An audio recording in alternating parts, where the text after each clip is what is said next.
नमस्कार, मी कॅप्टन अभिषेक पिंगळे. खरं सांगू तर हा व्हिडिओ बनवायची माझी अजिबात इच्छा नव्हती. पण सोशल मीडियावर असा काही अपघात झाल्यावर सडनली सगळे एव्हिएशन एक्सपर्ट्स आणि पायलट्स होतात आणि व्ह्यूज आणि लाईक्स आणि फॉलोअर्ससाठी अननेसेसरी काहीतरी अफवा किंवा एआय ने जनरेटेड घाणेरडे व्हिडिओज, कॉन्स्पिरसीचे व्हिडिओज बनवत आहेत आणि चुकीची माहिती पसरवत आहेत. त्याच्यामुळे मला वाटलं की मे बी हा व्हिडिओ बनवायची गरज आहे आणि ऍटलीस्ट लोकांपर्यंत एक जेन्युइन इन्फॉर्मेशन पोहोचेल ही माझी इच्छा आहे. Firstly the news came as a shock. Losing a leader like Ajit Dada, ज्यांना म्हणजे is known for his work ethic, त्यांची पंच्युअलिटी, आणि because my father has worked closely with him काही वर्ष. I think it's a very big loss for Maharashtra. So yeah my deepest कंडोलेन्सेस. So पहिल्यांदा आपण Baramati airport किंवा त्याच्या रनवे बद्दल बोलू आणि नंतर पायलट किंवा एअरक्राफ्टच्या स्टेटस बद्दल बोलू. सो मी ऍक्च्युली बारामतीत एक 20-25 तास फ्लाइंग केली आहे. मी प्रिटी मच फेमिलियर आहे त्याच्या टोपोग्राफी बद्दल. आणि सेकंडली मी काही मित्रांना फोन पण ज्यांनी ऍक्च्युली बारामतीत त्यांची अख्खी ट्रेनिंग केली आहे. तर हो, तिथे धुक्याचा थोडा प्रॉब्लेम आहे अर्ली मॉर्निंग. बारामती एअरपोर्टला ऍक्च्युली रनवे लाइटिंग सिस्टीम नाही आहे. एक छोटं एअरपोर्ट आहे, अनकंट्रोल्ड एअरस्पेस ज्याला आपण म्हणतो. तर रनवे लाइटिंग सिस्टीम ऍक्च्युली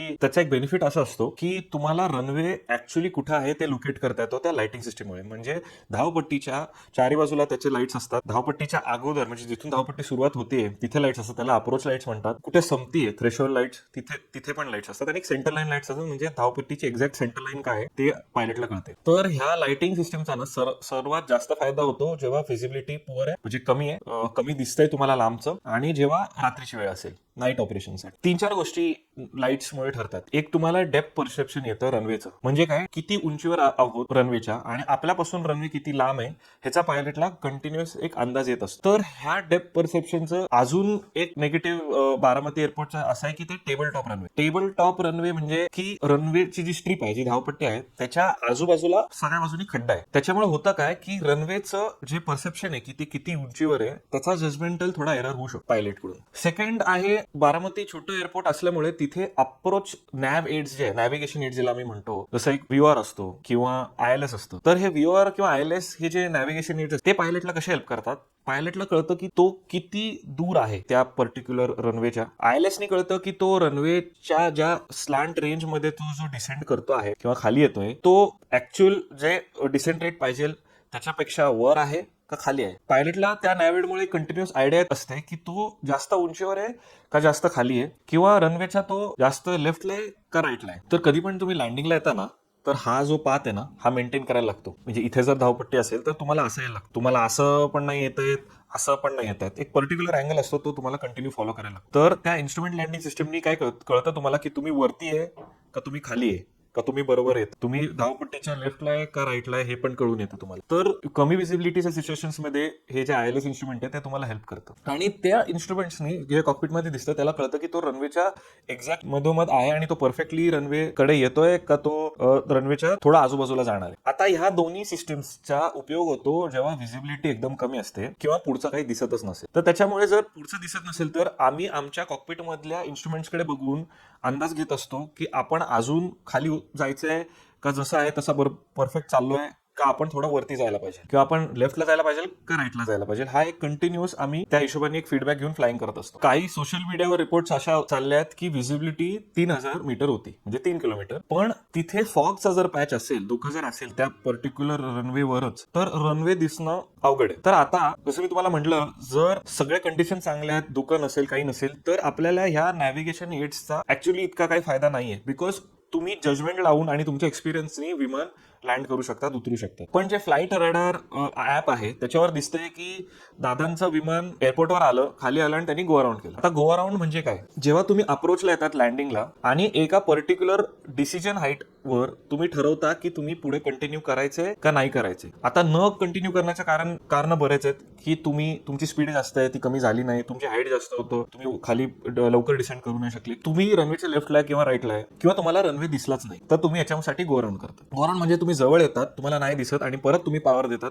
आणि पॉवर देऊन विमानाला वरती उडून परत तुम्ही वरती क्लाइंब करतात आणि परत एक सर्किट सारखा पॅटर्न करून परत एक दुसरा अटेम्प्ट करतात लँडिंगसाठी. तर हे त्या रडारवर दिसतंय की त्या पायलट्सनी केलंय. आता काही मीडियामध्ये रिपोर्ट चाललेत की मेडे कॉल दिलाय. तर ऑनेस्टली कमी व्हिजिबिलिटीसाठी मेडेकॉल कोणी देत नाही. मेडेकॉल हा लास्ट रिसॉर्ट आहे. म्हणजे मी मेडेकॉलचा इनफॅक्ट व्हिडिओ पण टाकलाय माझ्या युट्यूबवर, तुम्हाला कळेल की मेडिकॉल म्हणजे काय. पण व्हिजिबिलिटीसाठी देत नाही. जर त्यांनी एक गो राऊंड केला असेल आणि त्या गो राऊंड नंतर जर त्यांचा फ्यूल संपत आला असेल, म्हणजे विमानातलं पेट्रोल संपत आला असेल, तर तुम्ही मेडिकॉल देता. किंवा काय फेलियर झाला असेल विमानात, तर तुम्ही मेडिकॉल देता. पण व्हिजिबिलिटीसाठी मेडिकॉल देत नाही. तर त्यांनी जेव्हा सेकंड अटेम्प्ट केला, तर व्हिडिओ दिसतोय सीसीटीव्हीचा, त्याच्यात दिसतंय की एअरक्राफ्टनी बँक केलंय लेफ्टला. बँक म्हणजे एअरक्राफ्ट टर्न झालंय. तर कधी पण अप्रोचला जेव्हा विमान येतं लँडिंगसाठी, तेव्हा एक पर्टिक्युलर अँगल ठरलेला असतो की तुम्ही तेवढंच वळू शकता. आणि त्याच्यापेक्षा जर तुम्हाला जास्त वळायची गरज पडेल, तर तुम्हाला गो राऊंड करायची गरज असते. कारण की तो टर्न त्या कमी हाईटवर अलाउडच नाही. कारण की त्याच्याने बरेच एरोडायनामिक फरक पडतो. ते डिटेलमध्ये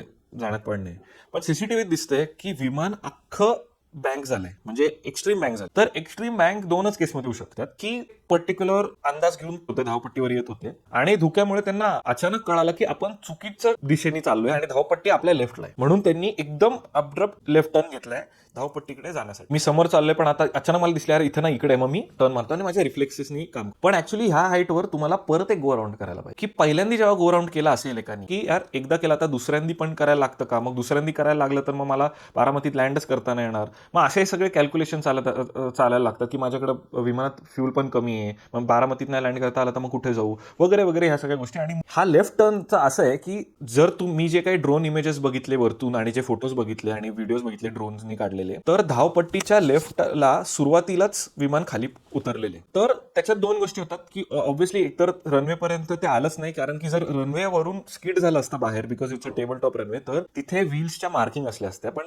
जे काही मी फोटोज आणि व्हिडिओज बघितले त्याच्यात चाकांचे काहीच मार्किंग नाही.